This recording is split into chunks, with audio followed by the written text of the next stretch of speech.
धनबाद के golf ground में मनाया गया झामुमो का 53वां स्थापना दिवस। धनबाद के गोल्फ ग्राउंड में मंगलवार 4 फरवरी को झारखंड मुक्ति मोर्चा का 53वां स्थापना दिवस समारोह आयोजित किया गया। इस ऐतिहासिक कार्यक्रम में मुख्यमंत्री हेमंत सोरेन के साथ पहली बार गांडे की विधायक कल्पना सोरेन भी शामिल हुई। समारोह में धनबाद, बोकारो और गिरिडीह से बड़ी संख्या में कार्यकर्ता जुटे हुए थे। कार्यक्रम में मुख्यमंत्री और विधायक के अलावा कई मंत्री, विधायक और सांसद भी शामिल हुए। गोड्डा में मूर्ति विसर्जन जुलूस में शामिल ट्रैक्टर पलटने से हुई किशोर की मौत। पत्थरगामा थाना क्षेत्र के बड़ा केंदुआ में मंगलवार को मां सरस्वती प्रतिमा विसर्जन जुलूस में शामिल ट्रैक्टर अचानक पलट गया। इस घटना में ट्रैक्टर के नीचे दबकर एक किशोर की मौत हो गई। मृत किशोर की पहचान कस्तूरिया गांव के निवासी मनोज शाह के पुत्र जेलर शाह के रूप में हुई है। कस्तूरिया की उप मुखिया अनिता देवी ने बताया कि नहर के समीप ट्रैक्टर अनियंत्रित होकर पलट गया, जिससे दुर्घटना में ट्रैक्टर का ड्राइवर का एक पैर भी टूट गया है। धनबाद में कलश यात्रा पर हेलीकॉप्टर से पुष्प वर्षा। धनबाद के बागमरा स्थित चिटाही धाम में मंगलवार को भव्य कलश यात्रा के साथ 9 दिवसीय श्री राम महायज्ञ का शुभारंभ हुआ।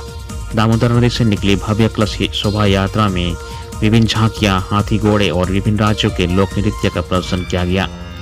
कलश यात्रा पर हेलीकॉप्टर से पुष्प वर्षा की गई। इस 9 दिवसीय समारोह में 6 फरवरी को श्री श्री रविशंकर का प्रवचन और भजन गायिका स्वाति मिश्रा का भगवती जागरण होगा। तो वहीं 8 फरवरी को प्रसिद्ध कवि कुमार विश्वास कवि सम्मेलन में शिरकत करेंगे। यूनेस्को ने साहिबगंज की उधवा झील को अंतर्राष्ट्रीय सूची में किया शामिल। साहिबगंज जिला स्थित उधवा झील का चयन रामसर सूची में शामिल करने के लिए किया गया है। यूनेस्को ने उधवा झील को रामसर सूची में शामिल कर उधवा झील की पहचान अंतर्राष्ट्रीय स्तर पर की है। हजारीबाग में शॉर्ट सर्किट से इलेक्ट्रॉनिक दुकान में लगी भीषण आग। हजारीबाग जिले के इचाक थाना क्षेत्र स्थित करियातपुर में एक बड़ी आग लगने की घटना सामने आई है। बैंक ऑफ इंडिया शाखा के पास स्थित मनीषा इलेक्ट्रॉनिक्स में देर रात शॉर्ट सर्किट से आग लग गई। इस घटना में लगभग 1.5 करोड़ रुपए का इलेक्ट्रॉनिक और हार्डवेयर सामान जलकर राख हो गया। स्थानीय ग्रामीणों ने तत्काल फायर ब्रिगेड को सूचना दी। दमकल कर्मियों और सैकड़ों ग्रामीणों के संयुक्त प्रयास से लगभग 4 घंटे की कड़ी मशक्कत के बाद आग पर काबू पाया जा सका। जामताड़ा के डाककर्मी को मिला राष्ट्रीय प्रेरणा दूत अवार्ड।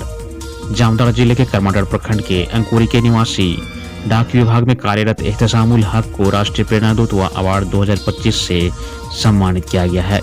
यह सम्मान उन्हें 1 से 3 फरवरी तक आयोजित एक भव्य समारोह में प्रदान किया गया, जिसमें उन्हें विशेष रूप से मूल सिल्वर मेडल से नवाजा गया है। यह अवार्ड समाज में सकारात्मक बदलाव लाने वाले व्यक्तियों के समर्पण, संघर्ष और अथक मेहनत को सम्मानित करने के लिए दिया जाता है। अनुराग गुप्ता बनाए गए डीजीपी। राज्य सरकार ने 1990 बैच के IPS CID DG Anurag Gupta को झारखंड का डीजीपी बनाया गया था। इससे पूर्व अनुराग गुप्ता प्रभारी डीजीपी के रूप में कार्यरत थे। इनके पास SAB चीफ का भी अतिरिक्त प्रभार था। अब दोनों अतिरिक्त प्रभार उनके पास नहीं रहेगा। डीजीपी के रूप में इनका कार्यकाल 26 जुलाई 2024 से 2 साल के लिए होगा। राज्य में अप्रैल तक 26,000 शिक्षकों की होंगी नियुक्ति। राज्य में 26,000 सहायक शिक्षक की नियुक्ति को लेकर गत माह सुप्रीम कोर्ट व झारखंड हाईकोर्ट ने 2 अलग-अलग मामलों में अपना निर्णय सुनाया है। इसके बाद स्कूली शिक्षा एवं साक्षरता विभाग के अधिकारी इस सप्ताह झारखंड कर्मचारी चयन आयोग के अधिकारियों के साथ बैठक करेंगे।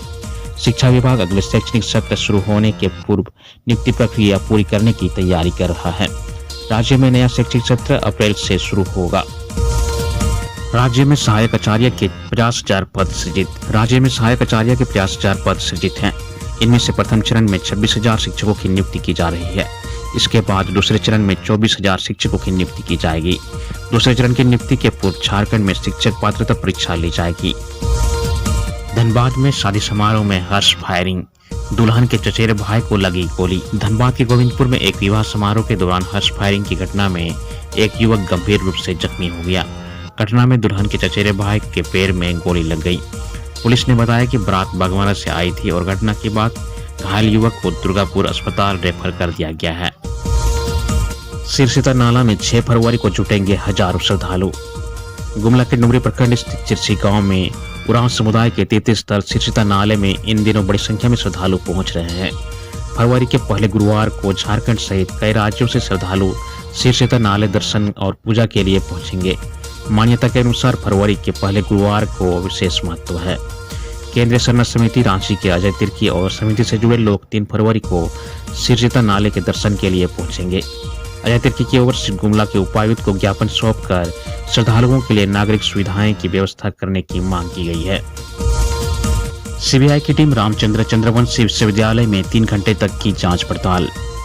National assessment and accreditation council अर्थात नेक की ग्रेडिंग में हुए शामिल घोटाले की जांच करने के लिए सीबीआई की टीम शनिवार को पलामू पहुंची। टीम के सदस्य पलामू जिले के विश्रामपुर स्थित रामचंद्र चंद्रवंशी विश्वविद्यालय के उप कुलपति के कार्यालय में अचानक पहुंचे। कार्यालय में मौजूद कुल सचिव से पूछताछ की। इसके बाद वीसी के कार्यालय में रखे दस्तावेजों की जांच की। सीबीआई की टीम सुबह 9:25 से 12:10 तक तकरीबन 3 घंटे तक जांच पड़ताल की। सिरिंसिया घाटी के शहीदों को मुख्यमंत्री ने दी श्रद्धांजलि। मुख्यमंत्री हेमंत सोरेन, उनकी पत्नी कल्पना सोरेन, सांसद जोबा मांझी, मंत्री रामदास सोरेन व दीपक बिरुवा ने सोमवार को सिरिंसिया के शहीदों को भावभीनी श्रद्धांजलि दी। वर्ष 1837 में ब्रिटिश हुकूमत के खिलाफ सिरिंसिया घाटी के शहीदों ने विद्रोह किया था। सिरिंसिया घाटी समिति ने मुख्यमंत्री को सौंपी 6 सूत्री मांग पत्र। सिरिंसिया घाटी समिति ने शहीद स्थल को पर्यटन स्थल में विकसित करने को लेकर मुख्यमंत्री को 6 सूत्री मांग पत्र सौंपा गया। मांग पत्र देने वाले में संयोजक लखन लागोरी, सुदामन लागोरी समेत कई लोग शामिल।